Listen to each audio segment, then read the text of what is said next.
تو کیا ہم اپنے خدا سے متصل ہوئے ہیں؟ کیا ہم اپنے خدا کے ساتھ متصل ہو رہے ہیں؟ ان ایام کے اندر جو کہ ایک بہت فرصت ہے ملی ہے ہمیں کہ ہم آئیں، کتابوں کی جو ہے وہ ریڈنگ بڑھائیں، قرآن کی تلاوت کا وقت مشخص رکھیں، ترجمہ پڑھیں۔ شاید زندگی میں تفسیر پڑھنے کا موقع نہ ملا ہو، آئیے تفسیر پڑھیں، اپنے لیے ٹائم ٹیبل بنائیں، اپنی فیملی کے آس پاس بیٹھیں۔ مجبوراً بہرحال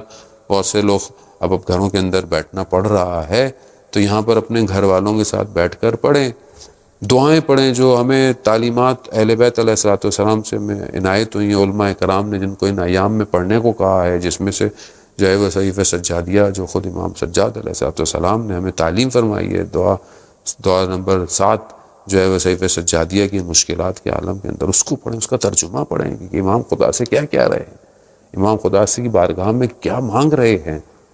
پھر آگے بڑھیں، ہم زیارت عاشوراء کی تلاوت کو جاری رکھیں، حدیث قصہ کو اپنے گھر کے اندر، دعائے توسل کو،